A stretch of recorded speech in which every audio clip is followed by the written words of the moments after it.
Welcome back to episode 323 of the Hockey Cards Gongshow podcast.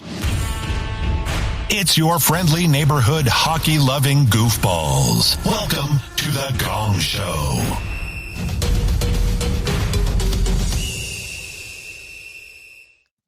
Hi, goofballs. How are you? What's up? What's up? What's up? What's going on? Bill, Yes. tell us something inspirational. Don't eat yellow snow. Winter's coming. Grab your coat. It's cold out there, kids. Good PSA. Hi, Louis. How are you? Great. Here. All right. Present. Oh, you're like ready to go. It's like, let's get on with this show. Okay, we'll do that. So today we're going to kick off our 2025-26 preview series for the upcoming NHL season. Very, very excited about that. We'll have one topic per episode, including today's show, for the next 10 shows leading up to opening night. We're 10 shows away from opening night, boys. Oh, Amazing. let's go. That was awesome. That was like right on cue, Bigglesworth. Yeah. Like, sure. yeah, opening great. night. Gonna go Is kill he him. a Sens fan or Leafs fan? He's an emotional terrorist at the moment, so he's a Okay. Sens fan. Phil? Friday nights with Phil. Coming up Yeah. tomorrow. What do you got going on? Well, it's I thought it was Chicago Blackhawks Centennial release, but my friend Josh Madigan told me it's the retail version. So we'll be giving away The box so set. I go to Walmart. I don't know. Probably card shops. I mean, I would. Yeah, we'll will they have it? I've never bought it. I don't know. I'll go ask out of the box because Walmart won't match my box. So I don't know if there's going to be a giveaway. Yes, I'll buy the second box, I guess, and give it away. Worst case scenario, but make sure you stay tuned. California Dave will be there. It'll be fantastic. Yeah. Ultimate was released on ePack this week. Maybe I'll buy a box and do it online. 'Cause I've never bought one and I'm kind of curious. I kind of got a little bit of FOMO, fear of missing out. And hopefully there's no imposter this week. I don't know. I'm still a little perturbed about what happened last week. No one has given me answers yet, but I'll get to the bottom of it sooner than later.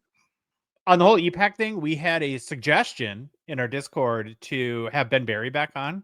Yeah, we And should. I was thinking maybe in a couple weeks because it's the new whatever challenge thing that happens with Ultimate, right? That kicks off today too. And maybe to see how that's shaping up. Yeah, you don't want to bother Ben Barry right now. They're all dialed in. All those EPAC guys are dialed in 3 inches from the monitor. Let's go. So we'll wait for the dust to settle there, and I think that's a good idea, Josh. Mm-hmm. I never knew you served in the Navy on a pirate boat. It looks like, but cool. Mm-hmm.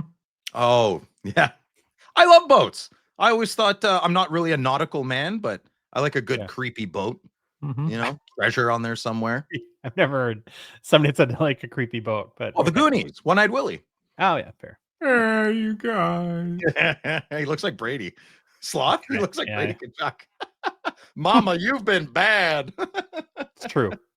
Yeah. GP Sports Cards is the official breaking partner of the Hockey Cards Gongshow podcast. Grant had tons of products in the mix for his Wednesday and Friday night breaks this week. Lots of products. He's kind of going ham, I guess. He's breaking the cup, Stature, Black Diamond, Ultimate, SP Authentic. What? A cup and what? Stature. Not Say the it new again. one.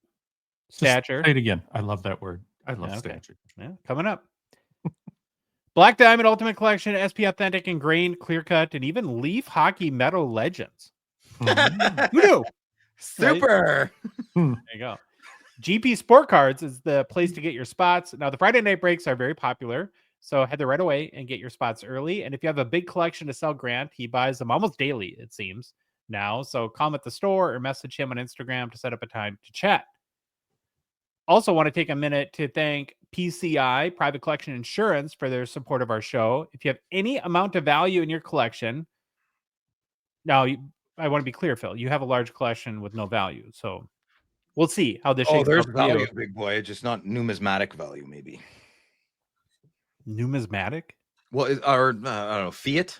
Let's try to sound smart. I don't know, money, currency, an agreed upon exchange of goods. Okay. Well, if you have any amount of value in your collection, do yourself a favor and chat with our guy Enzo Ferrari, best name ever, at Private Collection Insurance. Bad things can and do happen, Phil. I don't know if you kind of tend to operate like nothing bad ever happens, but No, I know bad things happen, but I move on quickly. So okay, well, that's good. So whether it's like water or fire damage at your home or theft anywhere, PCI has your back. You never have to worry about bringing your Zion case to a card show when you're covered by PCI. If you're a dealer, do not risk your entire business if something happens while you're on the move. whether in your car, at the airport, and yes, Phil, even in a porta potty. I can see on your face you were wondering what happens if I have my cards in a porta potty. I try not to use the porta potties at all costs, but damn music festivals get me. Yeah, PCI has your back. It's worth the time to see what coverage would look like for you. So again, set up some time to chat with Enzo today at privatecollectioninsurance.com. And then lastly, before we get started, a reminder that our show, this show, the Hockey Cards Gongshow podcast, is a Patreon podcast, which means we rely on the support of listeners, the good listener, and watchers on YouTube, like yourself, to help us cover show expenses, continue to produce more and better hockey card content, and then fund initiatives to grow the hockey hobby, like Rip Party 2, which we're chatting about. We plan to have, hopefully, a major update on that on Monday. It's easy to support us. You can do for as little as $5 a month. You can be one of the first 999 supporters. You forever get the Future Watch Gonger title. You get access to our Discord. If you want in fantasy hockey, get in now, because we just, Neil and Behind the Bench just did a season overview of what's happening for this season of fantasy hockey. We're going to have a scavenger hunt to start the season. Probably should think about 5K challenge, huh, Louis? Nope. We may have to do that this year. We'll find out. See if I can convince Louis to ruin his life again. It's fun. Rooting Louis is fun. But if you want to support us, go to our website, hockeycardsgongshow.com, click on the Become a Patron link at the top of the page, or go to Patreon directly, patreon.com, search for Hockey Cards Gong Show. There is a link in the description in all the podcast apps and on YouTube, and then finally in our Instagram and TikTok profile too. All right, Bubba Louie, what game plan for today's show? Today's show has Get to Know Your Hall of Famers kicking it off. Then it's the 2025-26 Preview Series starter. It's make or break season for Connor Bedard's hobby market? Question mark? We'll see. Maybe. I don't know. Then we'll get into some hobbity news, new product releases, and some personal pickups. All right, boys. We're going to start the show today like we always do with our Get to Know Your Hall of Famer series. It's where we are on a mission to profile every single Hockey Hall of Fame player that's ever lived. For each player, we do a quick bio, cover why you should care about them, then take a look at their hobby market. We started with the very first Hall of Fame class of 1945 and have been working our way to present day. We're still in the class, I think the largest class, of 1963. And today we're going to learn more about Harry Watson. Now, Louis, you're probably thinking, well, Josh, which one? There's multiple Harry Watsons in the Hockey Hall of Fame. So that's a great question, Louis. I'm glad you brought it up. Yep. We're not going to learn about Harry P. Watson. We're going to learn about Harry E. Watson. Now, Louis, you do have a minor in hockey history and have written many books on the Watsons. Well, which one is your favorite, Harry P. or Harry E.? This should not be that funny. I don't like encouraging you. Where's Harry D? Nothing's better than a smooth V, though. You know, you gotta say that. Okay. I don't know. You started it. Okay. You can't Family show. Okay. Wow. All that monkey business aside, this is one you're going to want to pay attention to, because every now and again, you get it. You know, I never know who these guys are. And then you learn more about them, and it's kind of blown away by Harold Ellis Moose Watson, who lived from 1898 until 1957, was born in St. John's, Newfoundland. Did I say it right? Newfoundland. Newfoundland. Yeah, you got to say it fast, just like you did. Newfoundland. Passed away at the age of 59 in London, Ontario. I said that one right. Yeah. Winning. In a playing career that lasted from 1916 until 1932, Watson played for a number of teams that I'm sure everyone remembers: the Toronto Nationals, Toronto Marlboros, the Toronto Parkdale Canoe Club. That's not a joke. The Toronto Granites, the Toronto Dentals. What? And finally, the Toronto Orally. Orally. The Toronto Dentals? Well, I'm an anti-dentite, so I don't like that team. The only sweater I could come up with was the Toronto Marlboros. So, what a failure you are! You couldn't find the Toronto Parkdale Canoe Club jersey? You failure! Good job. It's on my canoe to Slap Shark. Fair enough. Good. Look at that That's pose that Moose Watson had there. He's serious. That's good. Strong man. Well, I'm exhausted after all that, but we'll keep going. Moose was a left shot, left wing. In 1915, he was a first team All-Star while playing for St. Andrews College. But by 1916, he had left hockey to enlist in the Royal Flying Corps and fight in World War I. And he was a fighter pilot who became certified as an ace flying a Royal Aircraft Factory S.E.5. Looks like a very high-tech plane. Mm-hmm. So there you go. At the conclusion of the war, we'll get more into that in a minute, Watson returned to hockey. He led the Toronto Granites to the Allen Cup victories in 1922 and 1923. And probably its most noteworthy accomplishment was playing with Team Canada and winning the gold medal in the 1924 Olympics. After his playing career ended, Watson spent a number of years coaching and even led the Toronto National Sea Fleas. What were you guys doing in naming your hockey teams in the early 90s? The National Sea Fleas? Well, listen, this is Mr. Watson here is clearly heavily Toronto influenced. Yeah. So that's my answer. There's poor decision making in that city. Sure. Well, he coached them to the senior that senior amateur team to the Allen Cup in 1932. Yeah, Sea Fleas. So he played for the Parkdale Canoe Club, the Toronto Dentals, and then coached the National Sea Fleas. There you go. It's kind of funny. I wonder, did he land on a hairy landing strip? Okay. Why should you care about Harry Watson?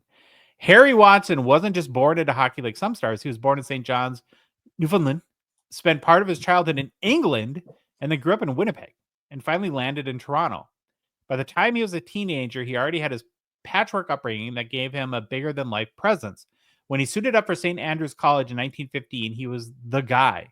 Fast, strong, and impossible to stop. People called him Moose, and not just because he was big. He was a force. Looks like a force. Like another Moose? That was big time. Yeah. At St. Andrews College, Watson was a first-team All-Star in schoolboy hockey. That's what they call it. Remember, this is before junior systems or draft lists. If you were a schoolboy All-Star in really dirty in 1915 Toronto, you were basically a celebrity. Scouts were already circling. But just as his hockey career was ramping up, World War I changed everything. Watson enlisted in the Royal Flying Corps and ended up a fighter pilot in Europe, and not just a pilot, an ace. He was officially credited with 6 aerial victories. Imagine that. One year he's skating at Varsity Arena in Toronto, and the next he's dogfighting German planes over France. Dogfighting German planes. It's awesome. I wonder if he ran into the Red Baron. Ooh, maybe. Probably wouldn't have lived to tell the story, so maybe not. Few Hall of Famers can say they racked up goals and confirmed kills as a fighter pilot. After the war, Watson came home and laced back up with the Toronto Granites, a senior amateur team in the OHA. This was not a beer league club. The Granites were stacked with war vets and local stars, and Watson fit right in. The Granites went back-to-back Allen Cups in 1922 and 1923. Watson wasn't just a piece of the puzzle. He was their engine. These wins set the stage for something bigger, representing Canada at the brand new Winter Olympics in 1924. The Granites packed their bags for Chamonix, France. No NHL stars, no pros, just the scrappy Toronto club traveling across the Atlantic to wear the maple leaf. The team was so small that guys played nearly the whole game without substitutions. Watson, with his war-hardened stamina, thrived. Once the games began, Watson went nuclear. Canada outscored their opponents 110-3 in the tournament across 5 games. And Harry Moose Watson scored 36 goals himself. That's more than 7 goals per game. Even in a wide open 1920s game, that was completely bonkers. Watson's wildest outing came against Switzerland, 13 goals in 1 game. To this day, it's one of the most absurd individual performances in Olympic hockey history.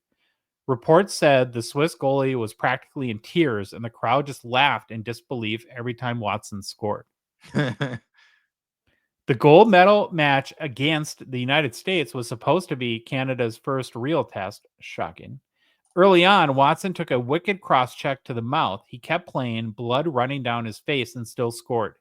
Canada won 6-1 to clinch the Olympic gold, and Watson walked away not just a champion, but a folk hero. When Watson got home, NHL teams lined up with offers. The Toronto St. Pats dangled a $10,000 offer a king's ransom at the time. The Montreal Maroons were supposedly offered $30,000. Watson turned them down flat. He said he preferred to stay an amateur and focus on business. For context, many NHLers of that era made $2,000 to $3,000 a season. He could have been rich, but he stuck with his principles, I guess. Harry Moose Watson passed away in 1957, but of course the story lived on. When he was inducted into the Hockey Hall of Fame in 1963, it wasn't for NHL stats or pro contracts. It was for being the ultimate amateur, a war hero, an Olympic champion, and a guy who could score 36 goals in 5 games. He's also in the IIHF Hall of Fame, ensuring his name is remembered internationally. Nice. What a guy. What a wild life. That's a very fulfilled life. Yeah. Well, looking at Harry Watson's hobby market, as you might imagine, given Moose Watson was solely an amateur player, there's not a ton of cards from his playing career. There are 2, though, and I did find them. I hadn't heard of these, and these are like, this is like where I just don't know enough about pre-war vintage to know if these are like technically cards, or this one looks like a bookmark. It's a 1924 Willard Chocolate Sports Champions V122. If you're watching on YouTube, the PSA 7 pictured is a high-selling copy, sold for $1,813 in May of 2018. And then the only other playing days card type thing, this looks like a newspaper clipping. It's 1924 Dominion Chocolates, and I could find only one sale ever. It was a raw copy that sold for $279 in November of 2009. So what, 16 years ago now? But yeah, that's what we got. Looks like a classified ad in the paper. Like, yeah, it does. You need a big left winger. Well, we got one for you. He looks you need like a left wing and a fighter pilot to shoot down the enemy. Yeah, hard-nosed looking man for sure. Oh yeah. Well, that, boys, is your Hockey Hall of Famer, Harry E. Watson. Good job, Josh. Yeah. Good job. Who was the night court? Was that Harry Stone? Was that the guy's name? That's what I kept thinking about. Who? What? Remember the show Night Court? Yeah. With Moose? Bull. Yeah. Bull, yeah. But the judge was Harry something, wasn't he? Harry Stone, was that his name? He did magic tricks all the time. John Larroquette. Right? Well, that was the attorney. That was like the suave you're right. district attorney guy. Anyway. Yeah. Okay. Knight? Was it Knight something? Knight? Harry Knight? Knight Rider? Well, that was a Hasselhoff. Oh, yeah. Kid card. Yeah. Let's just talk about old TV. Yeah. No, we can't. Because the season's coming. That's right. And now it's time to kick off our 25-26 preview series. Louis already teased it. We're at year 3 of Connor Bedard. And it seemed like that he was a fitting topic to get the conversation rolling, because as I was thinking about how the hobby this upcoming year will intersect with the NHL, my first thought was, is there any other player that could have more riding on their hobby market based on how this NHL season goes than Connor Bedard? And I don't know, do you guys agree with that? Yeah, it's a good premise. Good starting point. Get him out of the way. Yeah. Well, my opinion is it's an extremely pivotal year for him, that year 3 could be boom or bust, right, when it comes to his hobby market. And frankly, I think he needs to take a big step, or at least noticeable step forward, to sustain the hobby values that have already been established. We got to remember too, there's no more rookie sets that are coming out, I guess, other than the dual class rookie in stature. That's probably the last of the Bedard rookies that we will see in a couple weeks. So we're pretty much done with the glitz and glam of the shiny new Bedard rookie cards that, especially even through this summer with the Cup and other sets, have continued to propel the intensity, I would say, of his market. And from once those are done, then his hobby market will, I think, largely follow his on-ice production. So you know me, I went back and spent a lot of time kind of looking at what's happened in the past. How does that fit with the legacy of other stars? And then what can we maybe expect, or what would we hope going forward? So as a bit of a recap, Bedard has played now in, of course, 2 full NHL seasons. So year 1, he played 68 games, had 22 goals, 29 apples for 61 points, was a minus 44. Plus minus, is that good, Phil? Minus 44. Need some work. That's my age. It's a good number. Yeah. He did win the Calder Trophy. Year 2, he played the full season last year. Got to credit him for that. 82 games, had one more goal, 23, 44 assists for 67 points, and improved to a minus 36. So that gives him an early career total of 150 games played, in which in those games he has 45 goals, 83 assists for 128 points, and is a negative 80 plus minus for his career. So he's almost a point a game. Leave the kid alone. A negative point a game. Almost, I said almost a point a game. Well, he's 3.3 goals per game and 0.85 points per game. 0.85. So that's good. Yeah. Well, I think we can agree it's good, but not sensational, right? Yeah, and I'm gonna cut him some big slack. I mean, it's us in our generation that did this. He didn't, you know what I mean? We did this to him. Yeah, well, that's we did. Sure. There's all this hype, and here's kind of the crux of the argument, I think, because he's 20 years old. Everybody gets that. He's a baby. But I think that we have to remind ourselves what's really important in the context of the hobby in this conversation is that his hobby prices right now today are at a level where the only reasonable justification is that people are buying him at dollar amounts, expecting him not just to be good. Yeah. Not just to be better than good, but to be one of the greatest players of all time. Oh, yeah. The numbers are still stuck on the whole hype. No pressure, Connor. The hobby bit on the hype, and now we're still biting on the hype, hoping that he turns out to be that way. I was one of the people that laughed for a couple of years after we didn't re-sign Carlson. I took a hissy fit and jumped out of the hobby for a little bit, but when McDavid came into the league, I'm like $100 for a Young Guns card. I'm like, you people are insane. Yeah, like I was one of the old like yelling at clouds, like you people are ruining the hobby and blah blah. I mean, I didn't think that or say that, but I'd be in that group, I guess, with other people saying it. Boy, was I wrong.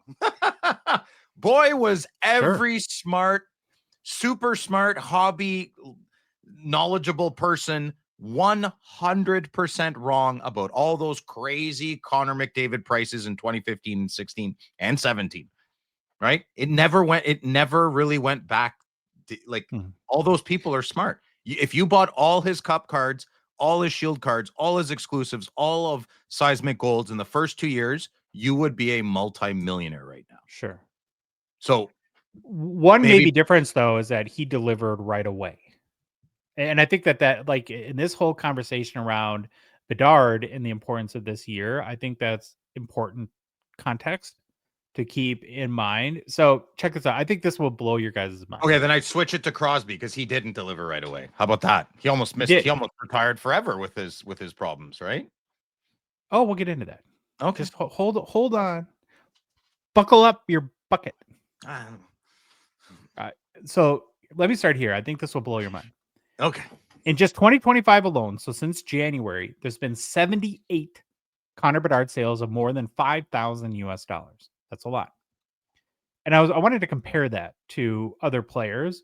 So I looked up the following list of guys. It was pretty random, I admit, but Sidney Crosby, Patrick Waugh, Austin Matthews, Cale Makar, Jack Hughes, Macklin Celebrini, Lane Hudson, Matvei Michkov, Kirill Kaprizov, David Pastrnak, and Adam Fantilli.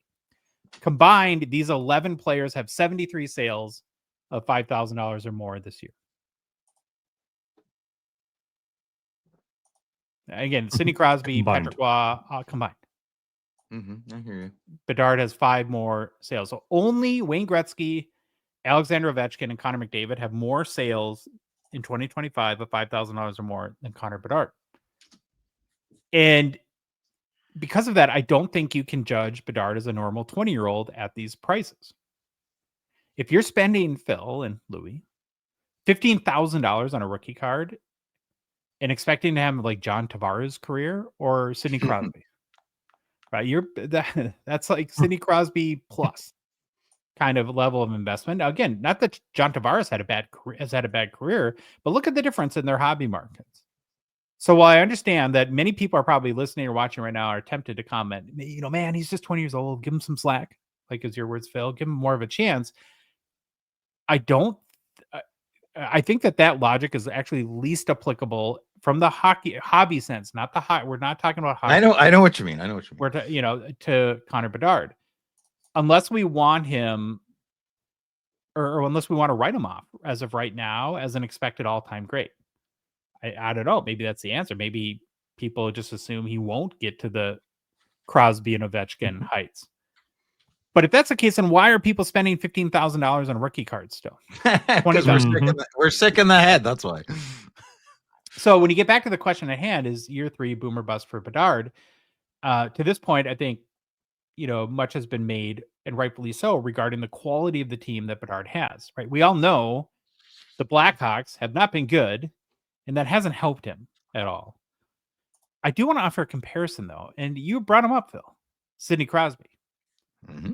So Sidney Crosby's first 2 years at 18 and 19 years old, just like Connor Bedard, he scored 102 points as a rookie and 120 in his second season.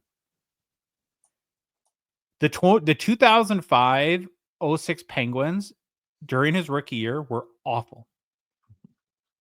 They finished with a record of 22, 46, and 14. They scored 243 goals, gave up 310, and finished 29th in the NHL. It's not funny. Sorry. So, but he scored 102 points on one of the worst teams in hockey. In Crosby's sophomore season, though, the Penguins had one of the most dramatic turnarounds in league history, and Crosby took a leap himself from star to superstar, getting to that 120-point threshold. So you had Evgeny Malkin came into the picture, won the Calder with 85 points. Marc-Andre Fleury took a big step forward. You had Jordan Staal had 29 goals as a rookie, so he got a lot of help. Crosby did that year. But he still was pretty good year 1 on a horrible team. And again, there's no way to do a perfect comparison, so you could probably shoot a million holes in that. I get it. But there is a big difference between the start of careers between Crosby and Bedard. And you can almost go down to make a similar comparison to, I think Austin Matthews had 40 and 35 goals his first 2 years. McDavid was great right away. He didn't play a lot the first year because he had the clavicle or collarbone injury that took him out. The best comparative you could probably make would be Nathan MacKinnon, who had a very Bedard-like rookie and sophomore seasons. Okay. And of course, people say, well, MacKinnon, he might be, other than McDavid, the best player in the world. And I think today, and you can make a great argument. Here's the problem with that, though. And again, let's go back to if you're spending 15 grand or whatever, 10 grand on a Bedard rookie card today, it took MacKinnon 10 years to get to 100 points. Wow. It took him 6 years to get to 40 goals. Is I that hope the it's worth the expectation? wait? Sorry. Yeah, are you willing to wait 8 more years, sit on that $15,000 Bedard rookie to have him get 100 points for the first time? I think our hobby's changing quickly, though. I'm just gonna fight you on this, right? I don't care. There's no hill to die on. I know Josh doesn't care either, neither does Louis. But we like talking about this stuff. So I think the hobby is changing so much, so quickly. The whole world is changing so fast. We're in the middle of all this stuff. Maybe nobody knows. I don't want to bank on like new market trends and but I also don't want to knock the people that are buying these cards. I don't know why they're buying them. I'm assuming you're not a Bedard fan. You think you're maybe doing an investment. I don't know. I just think everything's getting so expensive so quickly. These are pretty crazy prices, though. I'm very conflicted in this conversation.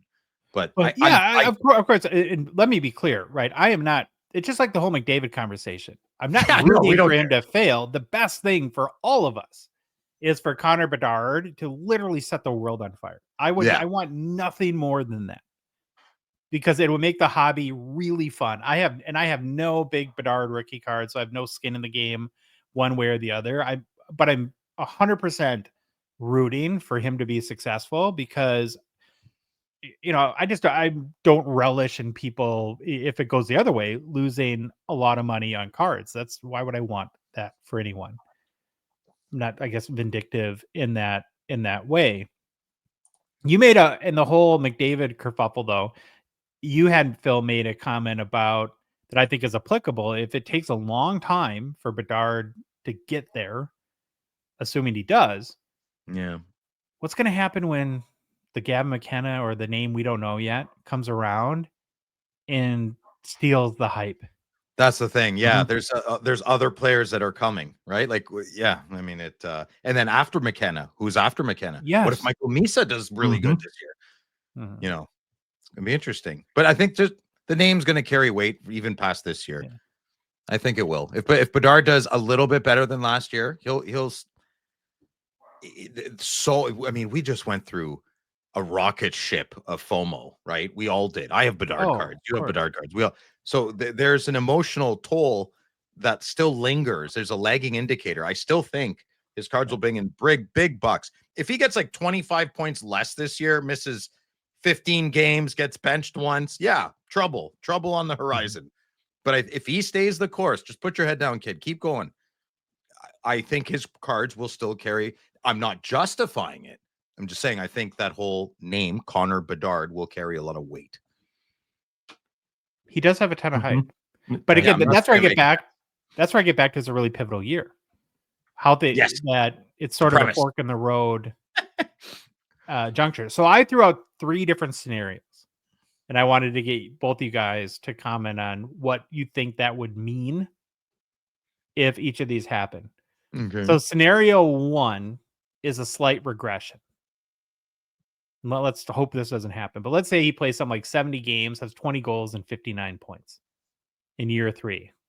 What happens to his hobby market? Is it still full steam ahead, or does it start to, show some cracks? No, it's full steam ahead. My whole grasp on this, my theory is going to be this kid's got a 5-year window before the hobby just collapses on him. So you think that there'll be the same or more huge sales next year as this year, that people won't start to hold a little bit and maybe be a little more cautious? Well, I guess I should take part of that back, saying there isn't as many of the big cards coming out now. We're going to be always in the second year, third year, fourth year cards. So, I don't know. I think the hype, I'm not going to lose faith on him for another couple of years. I don't know. This is so hard. You said 70 games, 20 goals, and how many points? 59. 59? Yeah. No, his cards will take a poop kicking. That's what I think. And then I think I would probably grab a couple that are out of reach for me now, because I still believe in the kid, like Louis. But I think that's a crappy. Well, you would be buying low at that point. Yeah. That's not a good year. That's not a good year for the young man. That's not what I meant in my scenario. That would be quite hurtful to the hobby. Personally, I think so.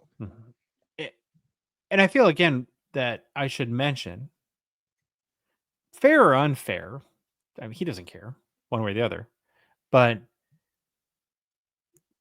what people are spending on his cards right now, they're spending it with the assumption he's going to be one of the greatest players of all time. Yeah. And no one's paying $15,000 for an RPA that really likes Connor Bedard. I'm sorry. Maybe one. Probably not. But you know what, though? And these people spending this kind of money are probably those that I don't want to put it. We know some of them. I don't want to put. Well, here's the thing. How many of these people that are spending huge dollars on cards even give 2 craps about hockey, and they're buying because of all the hype they hear? Yeah, maybe it's they're buying potential for it. Wow, I think that's a good. That's a percentage of our hobby. You can spot them at card shows pretty easy. You're right, and so I think the percentage of that hobby, the people spending that much money, is a bigger percentage. Yeah, that are looking to make something off of it. So, okay, here's scenario 2. I'm calling this modest improvement. So it's like 77 games played, something like that. 29 goals, 80 points. Here's my key question here. Does this keep his hype and market at least where it is currently? Yeah, so like 10% less. A 5 to 10% trickle. I think that's the bare minimum. You know what? I'll flip it on you. Him and Celebrini could both get over 100 points. Bedard's cards will still go more on average, I think, right? Just from what we've been through. So I think Bedard's got to do just good enough for people to have a little bit of the argument that he's still getting better. And there's always that hope. What was your mindset writing scenario 2 where you stopped him shy of 30 goals? That's a milestone for the league, right? 30 because goals. it's a milestone. So that'd be modest. And his career high is 23 goals, and so that's a 25% improvement over that. And to me, that's a modest improvement. Okay. 30 goal scorer is an agent's right to go to walk in with his shoulders pretty high in the negotiating room. Yeah. 30 goal scorer. They don't grow on trees in the league.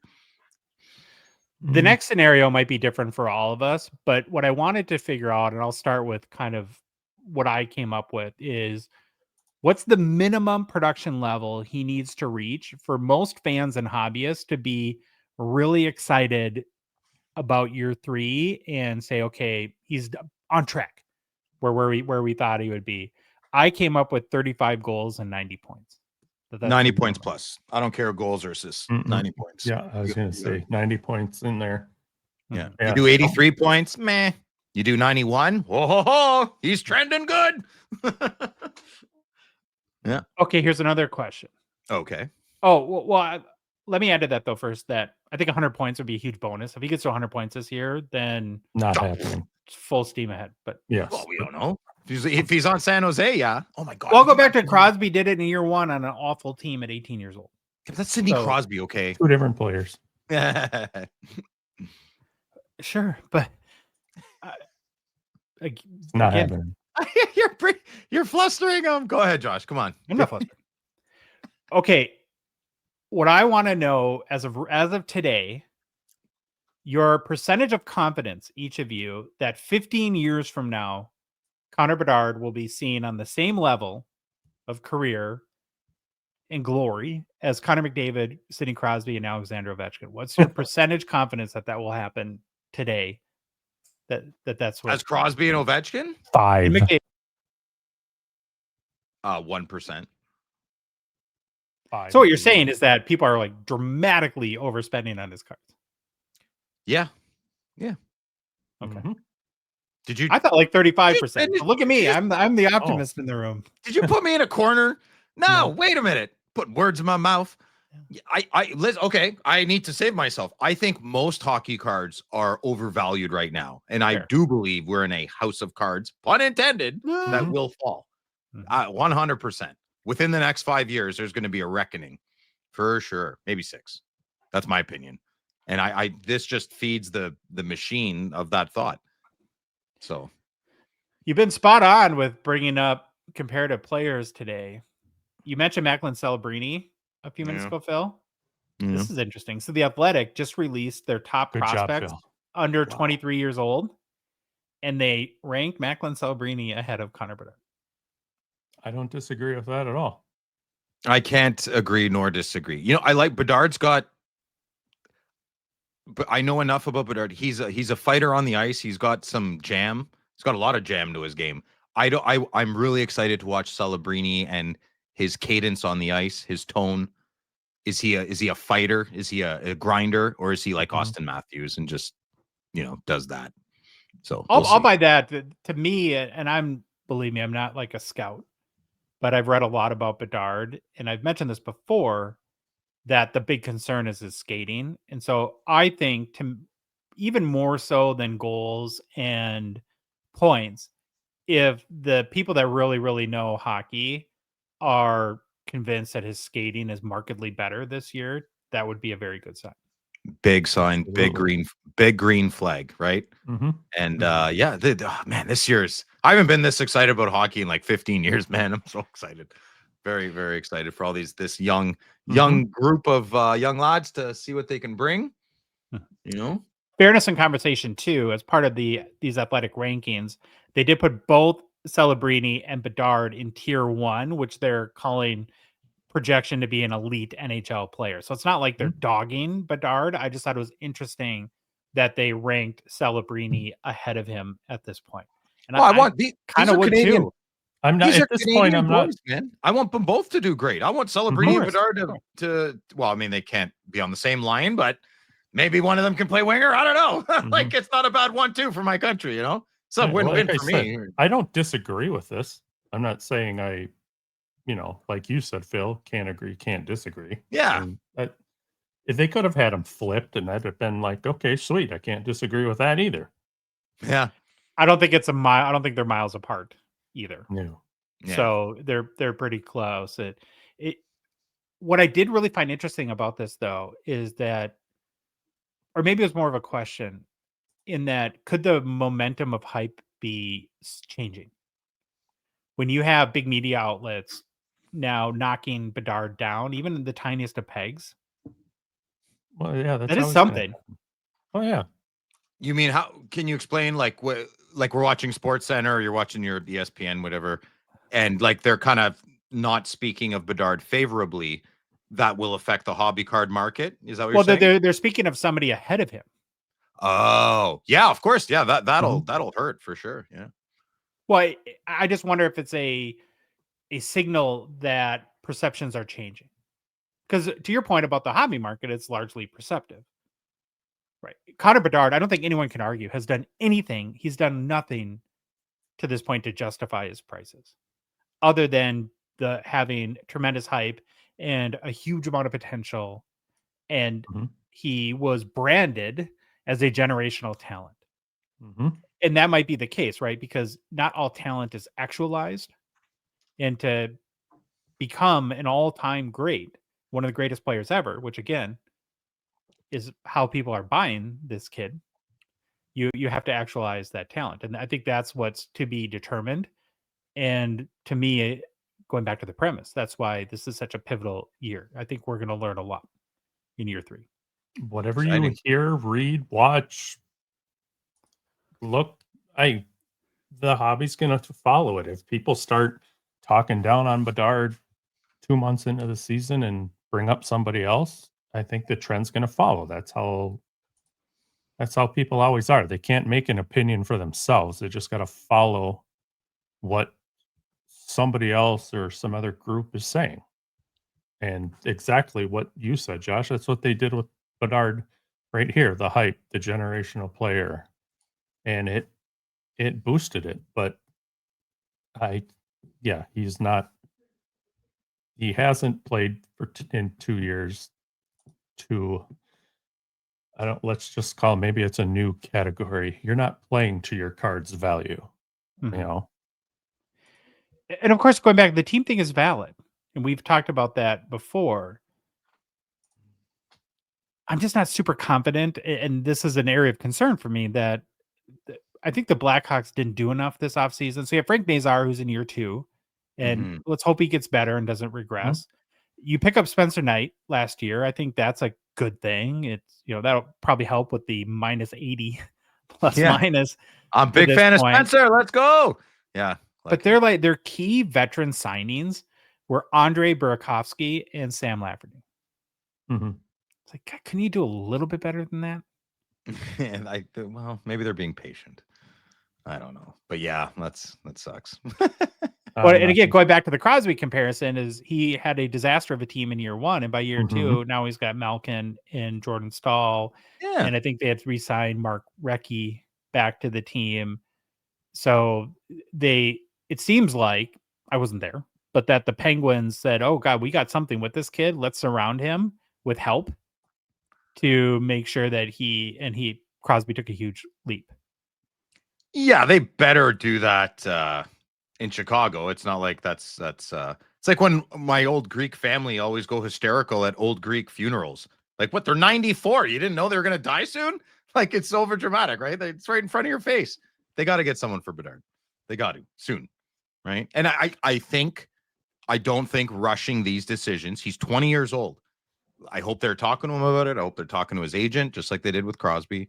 And I hope they're being smart about it. Like getting Spencer Knight. That was huge. That's your franchise goalie now, Well, yeah, don't you got plenty of time to keep the kid. And I know money talks and you know what walks, but he's got a lot of time to play. Blackhawks, don't sell the farm and have a crap team for, however many years. You have some time to build around him, but one guy's not going to do it. Just take your time and get the right pieces in place, like the goaltending. Please shore up your defense because it's atrocious. Wouldn't like Brock Besser have been a great Yes. person for them to pursue to help him out a lot? Mm-hmm. Brock Besser would be great on a lot of hockey teams, including mine. And I don't give two craps about his plus minus rating, because who else would you want out on the ice? And I don't know how many minutes he logged, but I'm sure he was out there a lot. Mm-hmm. And he's probably out there for as many goals for as many goals against for this dang hockey team, trying to accomplish something out on the ice. Now, well, no offense, he'd have 0 if he was on the ice for the same amount. You know what I'm saying? I know.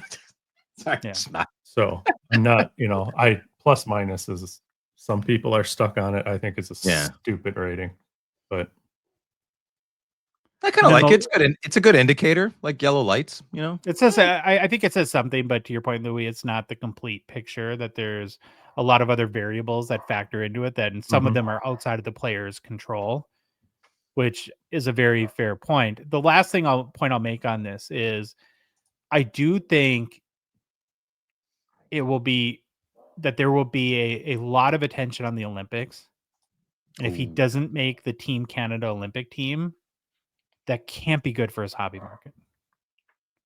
He's not even invited yet. Or is he invited? I don't know. That's a big shot fired there.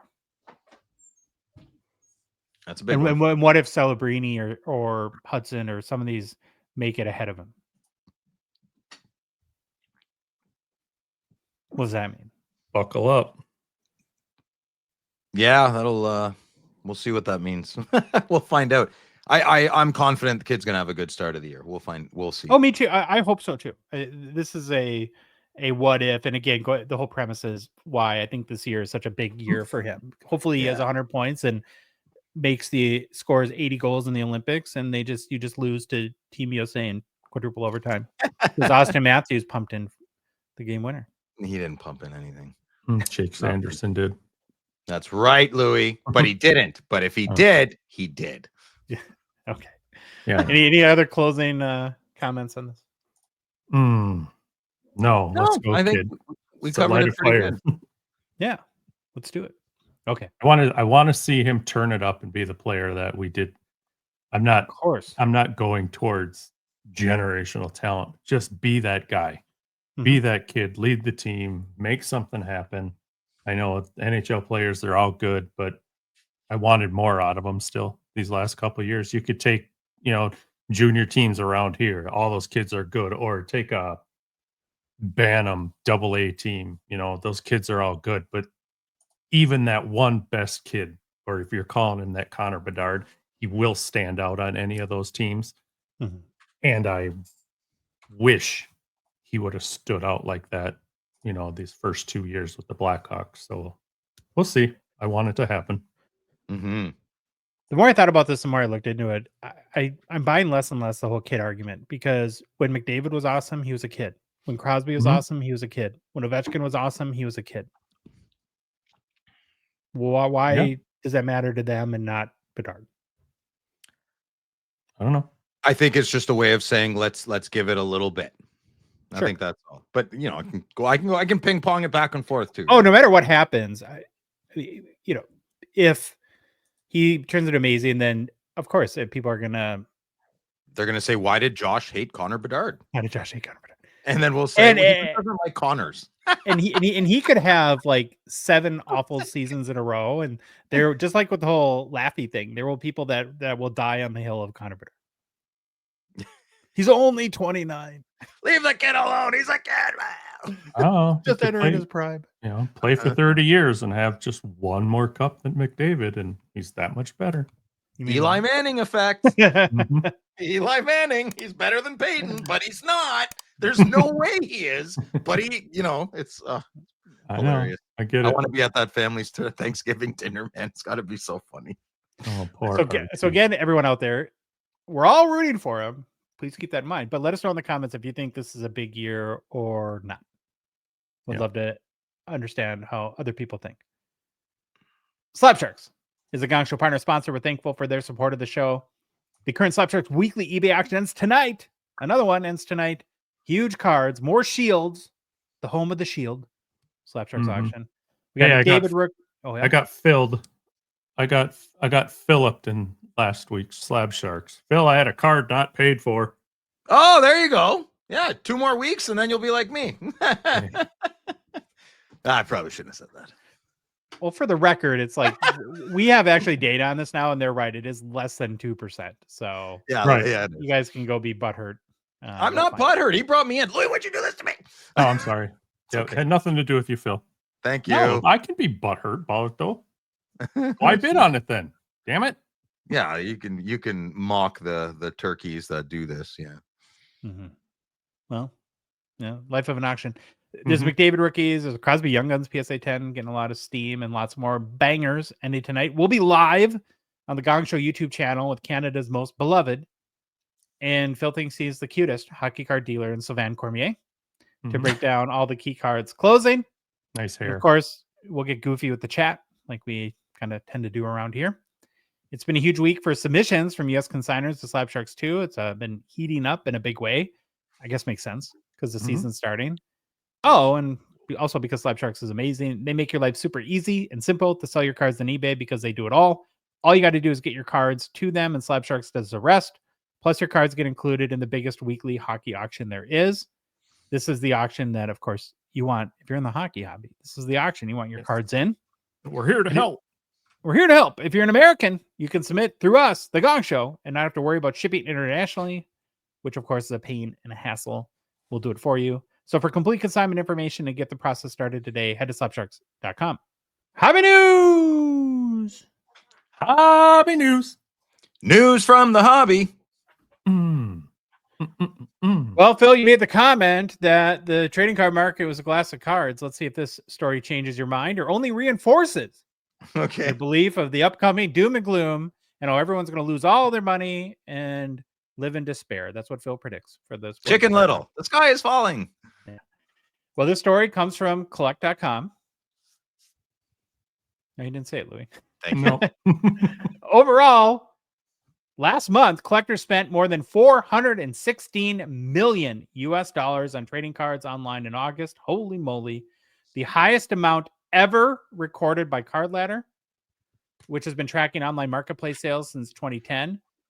This beats the June and July records, or 3 months in a row of record sales. June had 305 million in sales, July 308. So we go from 308 to $416 million.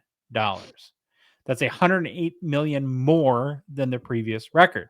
I'll say it again. Holy moly. Crazy. There was also a record 5.87 million transactions logged by Card Ladder last month. The previous transaction record was 5.46 million set this past March. The most transactions during a single day last month was August 17th, Pinto Day, as Phil likes to call it, when 256,000 record sales on online marketplaces. eBay, once again, led all marketplaces with 301 million in total sales. Fanatics Collect had the second most at 37 million. But going back to 108 million more than the previous record is bonkers. Must be a lot of expensive basketball and Pokemon cards, huh? Did you factor inflation in all this? In a month. In a month, I feel that matters. Well, even in the beginning of August, we saw the National going on too. So you had tons of deals going down there as well, which is crazy. But we'll see what September brings. We're coming. Just wake me up when September ends. No, Green Day. Sad song about his dad dying, right? I didn't even know that. I think Billy Joe's dad died in September. And so he doesn't like the month. That's what the song is about? Yes. Oh, okay. Well, I'm sorry his dad died. Here's another story from Collect, Louis. PSA is now starting to offer or give cash offers on cards at the point of grading reveal. So they've introduced this new feature that will allow customers to accept offers on their new graded cards for 24 hours after the grades are revealed. According to PSA, offers will come from a partner network of buyers. So it sounds like they're giving buying entities like first crack at cards and making it pretty easy for you to cash out on your grades. I wonder if you're like a big repack company or something like that, if you have to give PSA a little rub or buy your way into getting the first shot at some of these cards. Grease the wheels, as they say. Yeah. This is part of an overall matchmaking strategy that PSA has where they're trying to do more things to connect buyers that are looking for specific cards with collectors that hold them. Last month, PSA also introduced an incentive offering cheaper grading to collectors who agree prior to sell their submissions directly through PSA after grading. Interesting. So it's $25 to grade the card, or maybe 18 if you want to sell Yeah, your card yeah. through us. Yeah. Sounds like PSA is efforting to get more of the action from secondary market sales now too. And I don't know, it makes a lot of sense, I guess, to me from a business perspective. I guess success will come down to maybe how strong the offers are. Like, probably don't want to be insulting people with offers. And like if they're offering half a comp or something like that, I guess forget about it. But the giant companies in the hobby are, again, trying to get involved in the entire collector experience. So I don't know. What do you guys think of this latest move by PSA? I'm just trying to get more engagement. I think they try new programs all the time, and if this one sticks, they'll probably expand on it. But if your card got a 10 or something and you want to offload it right away for a decent price, well, there you go, done. Thanks. Boom. Yeah, you don't even have to get it sent to you; it just goes right to the buyer. So I guess efficient from that perspective. I'm very excited to talk to you guys about this next story, I guess we'll call it. So we had a very interesting public sale the other day. First public sale we posted to the Gongshow Instagram. Hey, follow us there if you're not. If you haven't seen it and you're watching on YouTube, this 23-24 Upper Deck Extended Series Connor Bedard First Round Rookies Outburst Gold 101 that's graded BGS Authentic. So for $12,810 US via Heritage on August 24th. So this is the other Connor Bedard Rookie Gold Outburst 101. Now, it's obviously a much less desirable version than his Young Guns Gold Outburst is, that it has yet to surface, as we all know. And this post got a lot of comments and had people hearkening back to a year or so ago when the release came out and this card was pulled. And a bunch of people stated that the original owner was at least asking for a king's ransom. I couldn't find the Facebook post people were referencing, but they were throwing figures out like he was asking for, or she, $250,000 for this card. Oh, that's and awesome. I'm sure the argument at the time when something like, well, if there's $1 million bounty on his Young Guns Outburst, Gold Outburst, then I mean, I guess it's a reasonable that a fourth of the value this much less desirable card would be. And who knows what it would have sold for a year ago. But I think I would be shocked if we wouldn't all agree that it probably more than just under 13 grand. And so does this remind me of yet another cautionary tale? And I think back to the now famous that we reference all the time, Phil, the guy, I think you know him, who pulled the Bedard jersey number Young Guns exclusive jersey with the jersey 98 out of 100.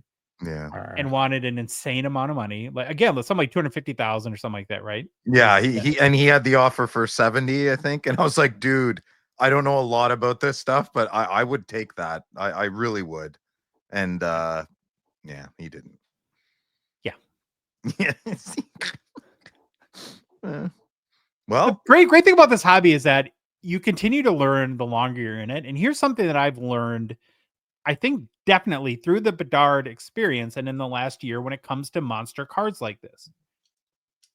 Because what I'll often try to do is try to game theory it a little bit and think, well, what would I have done? Or what should you do in this situation, because I also understand that when you hit a big card, it's like the jackpot at the casino, and you convince yourself that this card is going to make you wealthy for the rest of your life. Life-changing money. Who doesn't want that to happen? And so you say, this is a $250,000 card. Somebody comes along and offers you 75 grand, and you're like, oh, that's insulting. Yeah, I will never take that. And then a year later, you put up for auction and get 13 grand.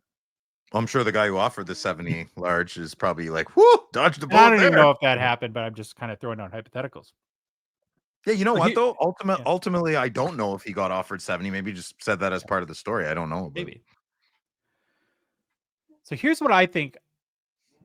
And it's good to think ahead in these scenarios, right? Because if it ever does happen to you, it won't. I never get any good cards and boxes, but I digress. That if I ever hit a card like this, I'm 100% auctioning it. Mm-hmm. Oh, yeah. Right away. Yeah, it's scary. I understand. But had this guy auction this card right away, I doubt he would have got 250, but he might have got 60, 70, 50. I don't know. More. Should we say we do love slab sharks, but Josh means any auction. Any auction. Yeah. I'm not saying slab sharks. Yeah, they'll be like, well, obviously he's gonna say that. They're no, any auction. And I might choose slab sharks. I'm not saying I wouldn't, but wouldn't. I'm just saying auction in general. Yeah. I would, in all fairness, I would probably contact all the auction companies and find out my options, right? That you said, Josh, you said they offer you money. Like I don't know that part of the business. So like they'll pay you up front a certain amount because they're competing. It's important to. Can you explain that quickly? I don't know anything. Sure. Shop around the big card to the auctions. Why would I do that? They will, because they're competing with everyone else to get the listing. It's like a real estate agent when there's the best home in town. Everybody wants that listing because of what it says about your company, that we're Slab Sharks, we got the Bedard Shield 101, we were chosen as the auction company to sell that card. And so what like Richard Gere in Primal Fear, everybody wanted the big case, but he walked in like a boss and he took it because he was a big time lawyer, and he took it for free because he just wanted his name around the big case, right? Like underrated, great movie. Great movie. You can only watch it once though. You can't watch it twice because you're like, well, I know everything. It was shocking at the end. Shocking. Very rarely are you like, whoa, what happened at a movie? And that they set that up brilliantly. Okay. Is my analogy correct though? Movie aside? Yeah. Okay. Thank you. So what auction companies will do is to compete to get that listing, because it's so important from a marketing perspective, is they will, maybe you can negotiate on the payout rate. So maybe if it's like they charge 20%, maybe they'll charge you 5%. And so you get 95%. A lot of times what they do too, because people are so cash driven, is they'll say, listen, we think we're comfortable this card will sell for 100 grand. If you list it with us, I will send you 80 today and guarantee you 80. If it sells for 60, you keep 80. Mm-hmm. Wow, I like that deal. Mm-hmm. Guaranteed money. And then you get anything, and then we'll send you the rest. If it goes for 100, we'll send you the 20 grand extra too.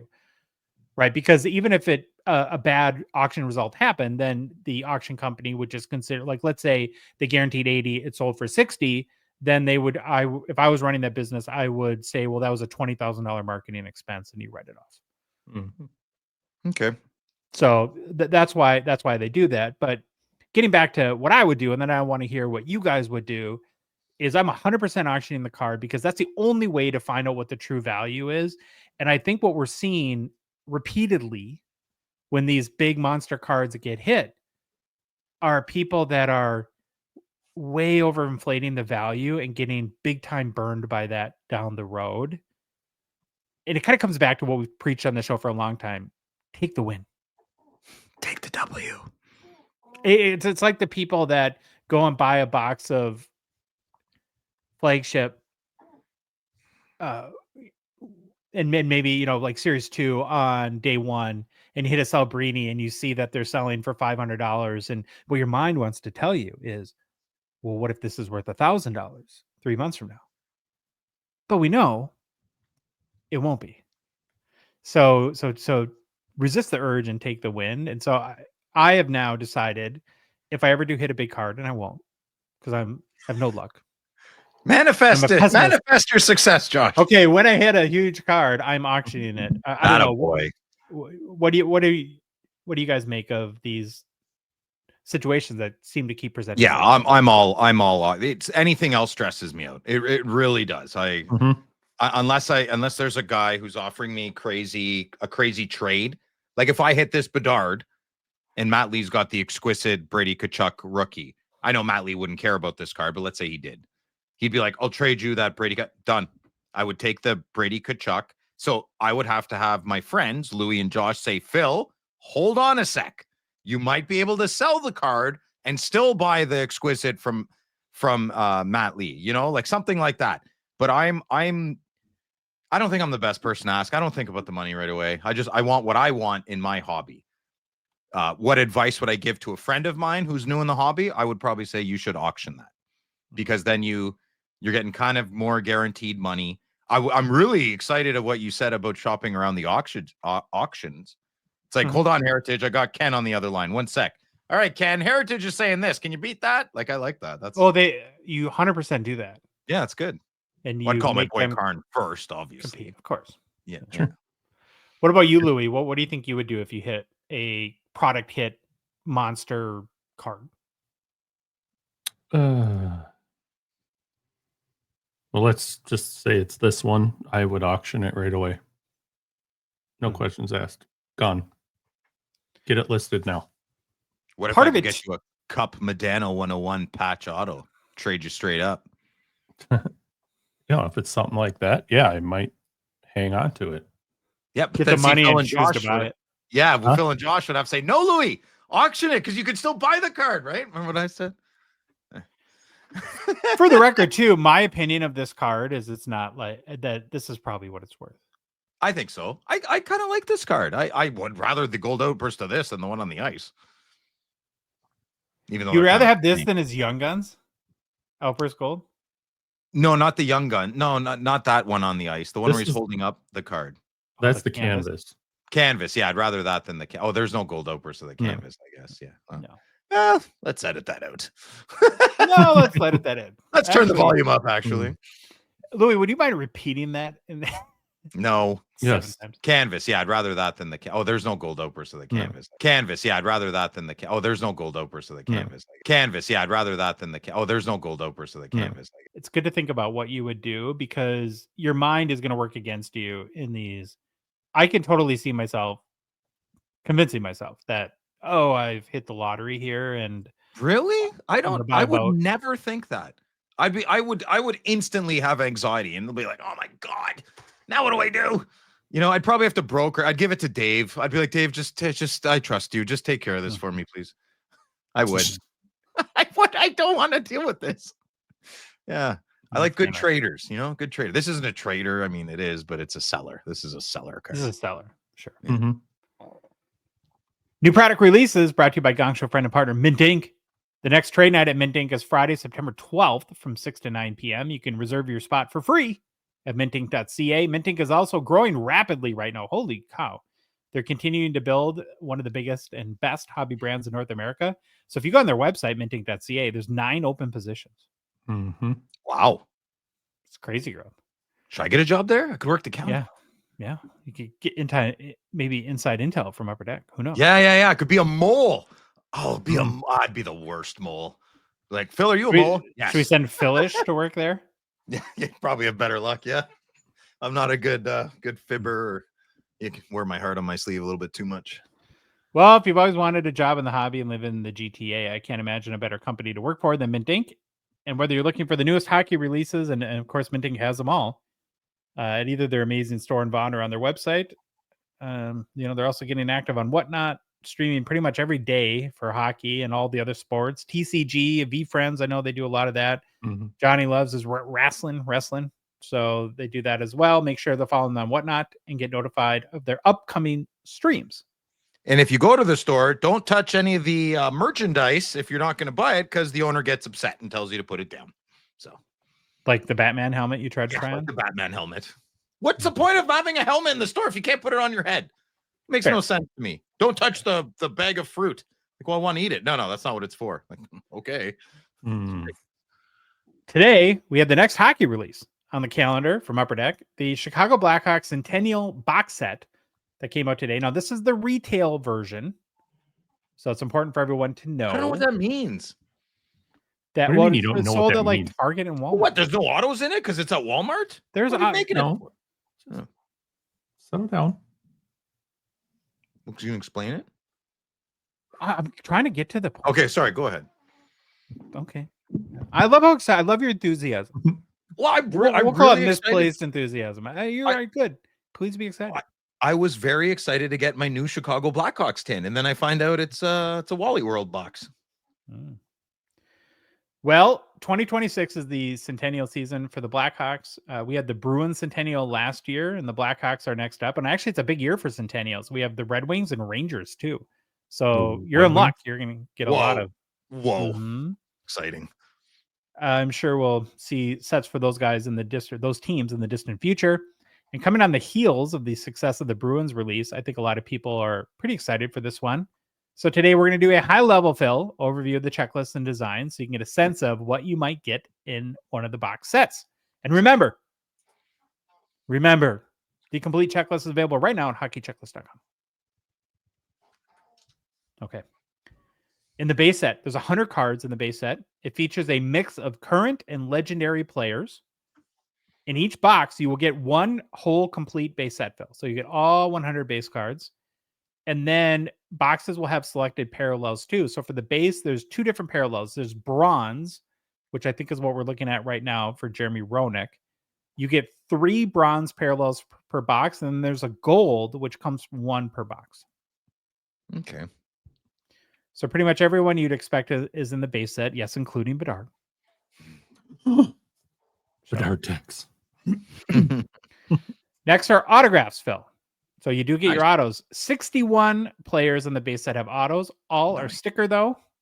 So that might be a difference between retail and hobby. We'll have to see when the hobby comes out in February, I believe. Overall odds to hit an auto are 1 in 10 boxes. There are, though, short print and super short print autos.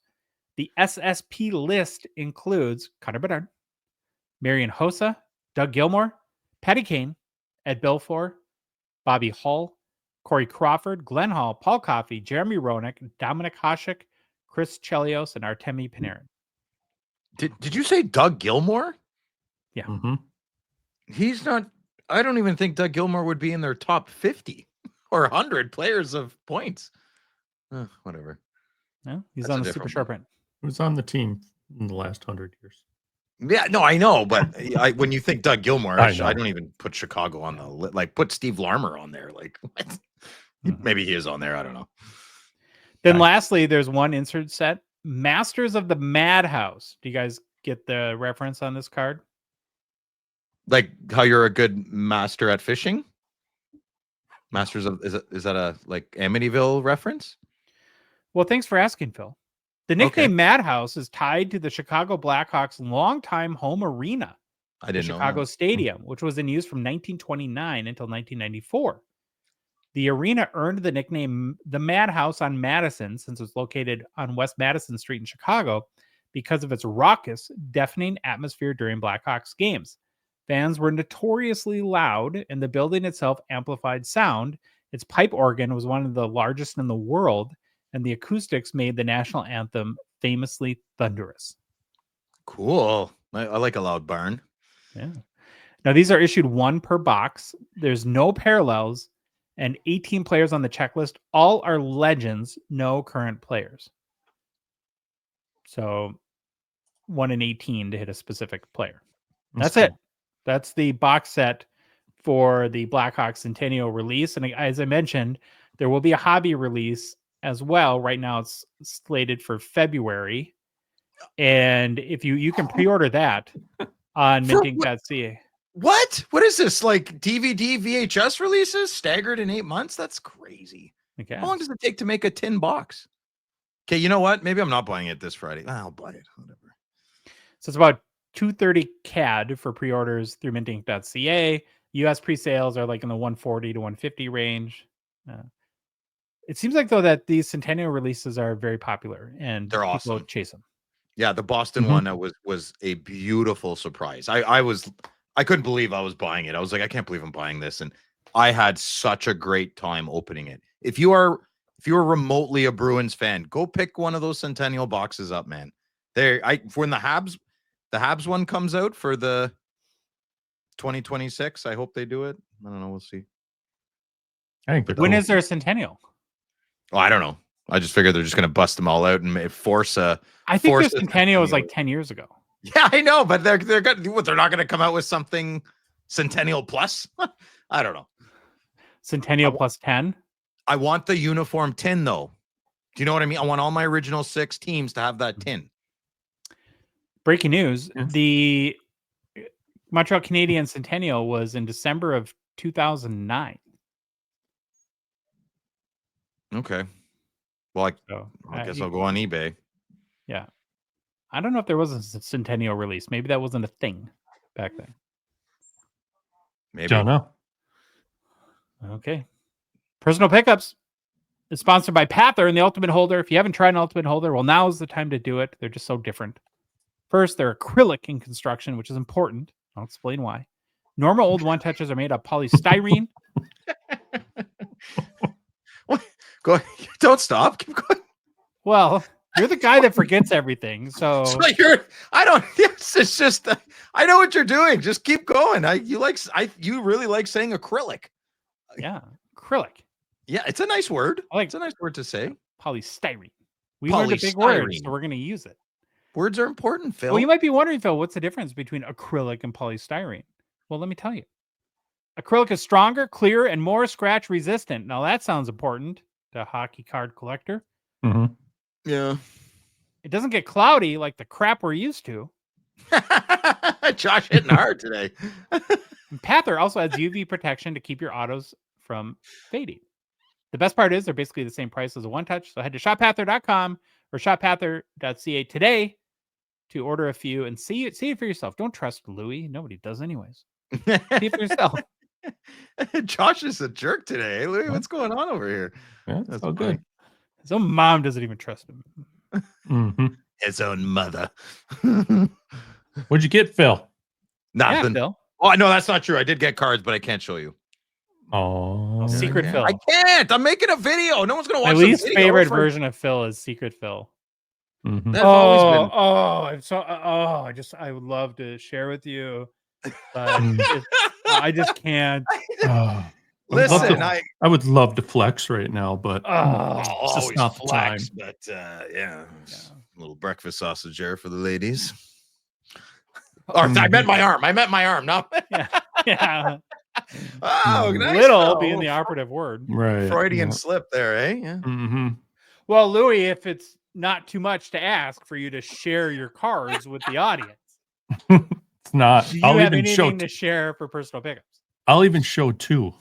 Oh, baller. Well, make up for Phil. I've been waiting a long time. I finally started to have cards roll in lately, so been nice for the wait. I remember when you stopped buying cards. That never happened. But Joanne let you out of the house. You could go to the mailbox. Yeah. Oh, Louis, what are you doing? I finally his new move is to get him shipped to the PO box. Yeah, I gotta go to the PO box, babe. Josh is counting on it. Mm-hmm. Joanne, I haven't bought a card in months. You're right. He's in the basement with the flashlight under the covers and a little fort. Yep. No, I'm just packing these up for Slap Sharks. I'm serious. Okay. Too good. All right.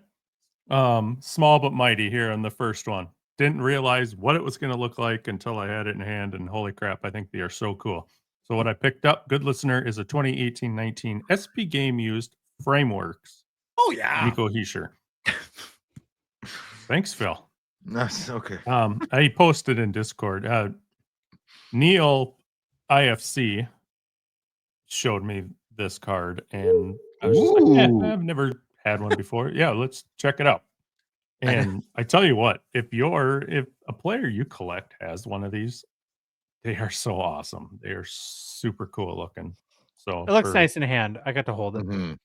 Don't clip that. I mean, the prices they're all over the place though, from Sure.